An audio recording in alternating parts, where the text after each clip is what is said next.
মস্তি ফোরের ট্রেলার দেখলাম, শালা ভোজপুরি পানু মনে হলো।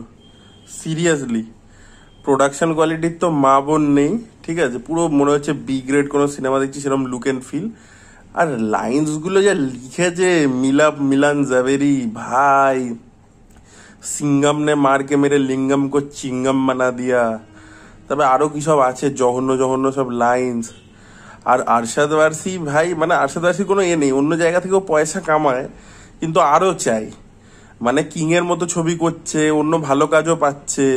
এই যে একটা ভাগবত বলে কাজ এলো জি5-এ, ভালো কাজ করছে, ভালো কাজ করে পয়সা কামায়, একটা আধটা কাজ না করে দে। তো তার কেরিয়ার এরকম কিছু নয় যে অনেকটা কেরিয়ার হয়ে গেছে, এত ভালো ভালো কাজ করে নিয়েছে। কি দরকার এই ফ্র্যাঞ্চাইজে ঢোকার আরশাদ ওয়ারসির? আর তুষার কাপুর তো, মানে তুষার কাপুরের কিরকম অবস্থা জানেন? মানে ডেটলের মধ্যে জামসের যে রোল হয় ওটা পেলেও তুষার কাপুর করবে।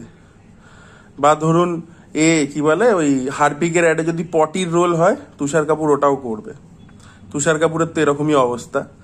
যাই হোক, তো তুষার কাপুর এখন ঢুকে যেখানে ডন হচ্ছে, তুষার কাপুরের মুখে কোনো ডায়লগ ফাইলও কিছু দেয়নি গোটা ট্রেলার জুড়ে, কারণ ও তো ডায়লগ ফাইলও কিছু দিতে পারে না। ওই যে বললাম ওর অবস্থা গুয়ের মতোই আর কি। আর এই রিতেশ দেশমুখ, ভাই তোর বাবা তো সিএম ছিল, নিশ্চয়ই কালো সাদা যাই করে হোক তো পয়সা রেখে গেছে, প্লাস তোর ছবি নিজের এত হিট হয়েছে, মারাঠি ছবি, সেখান থেকে ব্যবসা করছিস তুই অ্যাজ প্রডিউসার। কি দরকার চমন চুতিয়া ছবি করবার? এটা কি ছবি?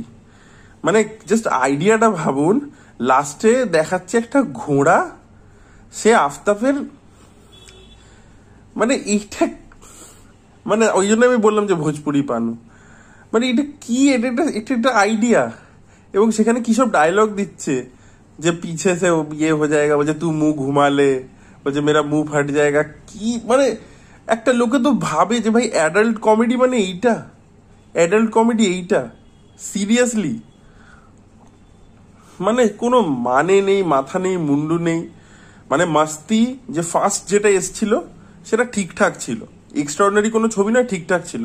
তারপরে 2012-তে আই থিঙ্ক ওই গ্র্যান্ড মাস্তি এসছিল, তখন অ্যাডাল্ট কমেডি এতটা বেশি, যেহেতু ইন্টারনেট আসেনি, অ্যাডাল্ট কমেডির এতটা প্রচলন হয়নি, তো তখন ওটাও চলে গেছে, ঠিক আছে, ওই ছবিটাও চলে গেছে। ইভেন আই থিঙ্ক ক্যা কুলে হামের যে সিকুয়েলটা প্রথমটা এসেছিল ওটাও চলে গেছিল সেই সময়, বক্স অফিসে চলে গেছিল, একটা ডিসেন্ট ব্যবসা করে নিয়েছিল।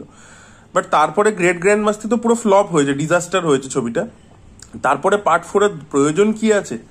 আর এখন ইন্টারনেট যেখানে এই লেভেলে পৌঁছে গেছে, ঠিক আছে, এই যে স্ট্যান্ড আপ কমেডি হচ্ছে সেখানে অ্যাডাল্ট জোকস বলা হচ্ছে, সেগুলোতে বরং বেটার কমেডি থাকে।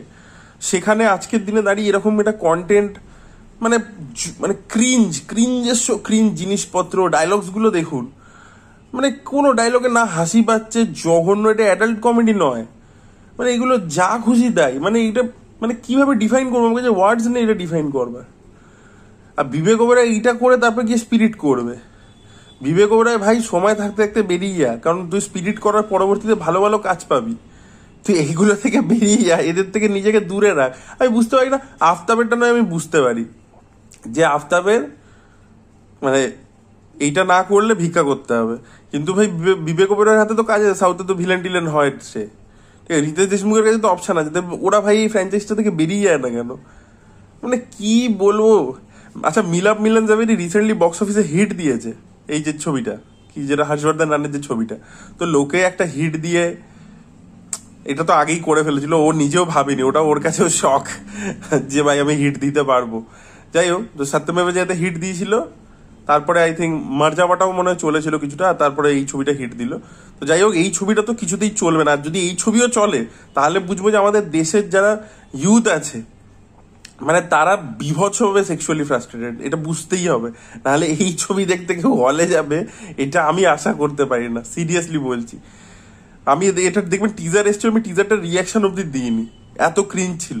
আমি ট্রেলারটা দেখলাম, ট্রেলারটা ভাবলাম যে ভাই কি দেখাচ্ছে 3 মিনিট ধরে, কি হচ্ছে এগুলো, কি জিনিসপত্র হচ্ছে ভাই, মাথার উপর দিয়ে যাচ্ছে। আমি বুঝছি ভাই এটা কমেডির নামে কি দেখাচ্ছে, যা খুশি তাই হচ্ছে, কি হচ্ছে, বলছে তুই নিপেল বার করে নিয়েছিস এরকম ছ্যাঁকা দিচ্ছি, কিছু মানে যা খুশি তাই। মানে আমি, আমার কিছু বলার নেই, আপনাদের ওপিনিয়ন অবশ্যই কমেন্টে জানান। এবং মানে এটা তো মানে ওরকমও নয়, মানে ব্রেন রট কিসব আজকালকার জেনজি নাম, ব্রেন রট কমেডি ফমেডি, ওই তো সেই ক্যাটাগরির মধ্যেও পড়ে না এই মালটা।